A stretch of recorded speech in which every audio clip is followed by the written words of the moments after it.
क्या आप किसी चाइनीज को नूडल्स ना खाने के लिए मना सकते हैं? या फिर किसी जापानीज को आप सुशी खाने से रोक सकते हैं? या फिर किसी इटालियन को आप पिज्जा या पास्ता ना खाने के लिए कन्विंस कर सकते हैं?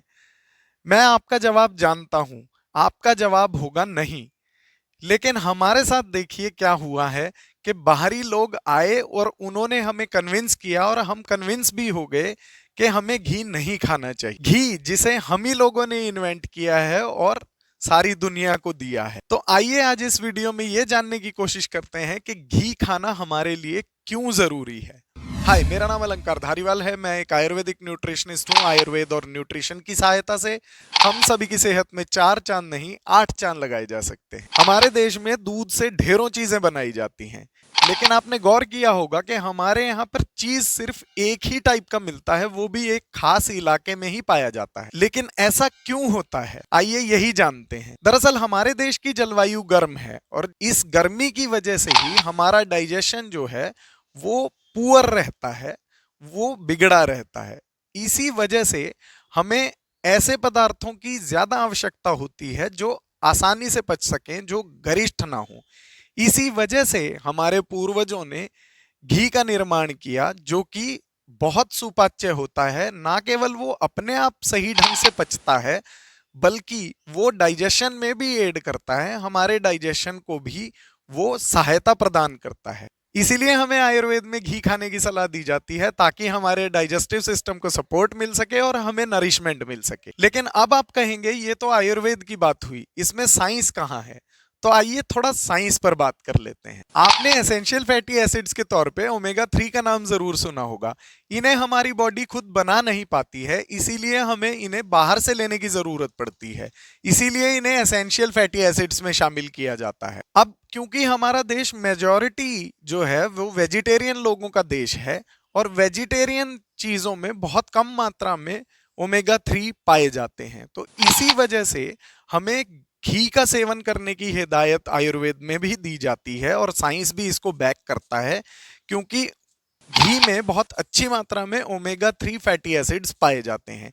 ये बहुत ही पोटेंट एंटी इन्फ्लामेटरी होते हैं। इसके अलावा इनके बहुत अच्छे इफेक्ट हमारी हेल्थ पर आते हैं, इसीलिए हमें इनका सेवन जरूर करना चाहिए। घी में एक खास तत्व कॉन्जुगेटेड लिनोलिक एसिड पाया जाता है, जो कि ना केवल एथलीट्स के परफॉर्मेंस को एनहेंस करने में हेल्प करता है, बल्कि ये कई तरह के गट डिजीजेस जैसे कि आईबीएस, क्रॉन्स डिजीज या फिर कोलन कैंसर में भी काफी सपोर्ट करता है, और ये हमारे गट की इन्फ्लामेशन को भी ठीक करने में काफी ज्यादा हेल्पफुल रहता है। तो सीएलए का होना इस बात की तस्दीक करता है कि आयुर्वेद एक तरह से बिल्कुल सही कह रहा है कि डाइजेशन में सपोर्ट हमें घी की मदद से मिलती है, इसीलिए हमें घी का सेवन जरूर करना चाहिए। हमारी गट में मौजूद माइक्रोबायोम जो है वो हमारे द्वारा खाए गए फाइबर से ब्यूट्रिक एसिड नाम का शॉर्ट चेन फैटी एसिड तैयार कर लेता है, जिससे ना केवल माइक्रोबायोम को एनर्जी मिलती है, बल्कि ये हमें भी एनर्जी प्रोवाइड करता है। साथ ही साथ ये हमारी इंटेस्टाइनल वॉल्स को भी सपोर्ट करता है और उन्हें प्रोटेक्ट करता है। इसके अलावा हमारी गट में मौजूद जो इम्यून सिस्टम है उसमें ये किलर टी सेल्स को बढ़ावा देता है, जिससे किसी भी टाइप का इन्फेक्शन का हमला हमारे गट में होने पर ये उन्हें पूरी तरह से नेस्तो नाबूद कर सकता है। तो इस तरह से ये ब्यूट्रिक एसिड जो है हमारे लिए काफी हेल्पफुल साबित होता है।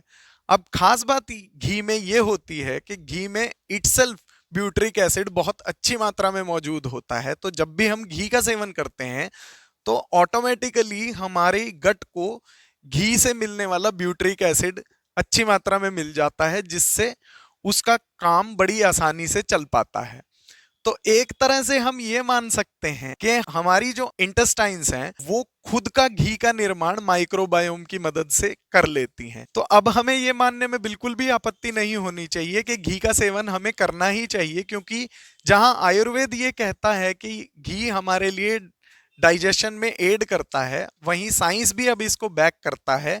और ये तीनों चीजें जो मैंने बताई हैं, इनमें से खास तौर पे सीएलए और ब्यूट्रिक एसिड का कंट्रीब्यूशन जो है वो अनदेखा नहीं किया जा सकता है हमारे इंटेस्टाइनल सिस्टम के लिए। तो इतना सब घी के बारे में जानने के बाद अब तो आपको घी खाने में किसी तरह की कोई दिक्कत नहीं होनी चाहिए। इस पर आपका जवाब होगा कि मैं हमारे पास अब भी घी को लेकर बहुत सारे क्वेश्चंस बाकी, ये बात मैं जानता हूं, लेकिन उन सारे क्वेश्चंस का जवाब अगर मैं इस एक वीडियो में देने लगूंगा तो वीडियो बहुत लंबा हो जाएगा।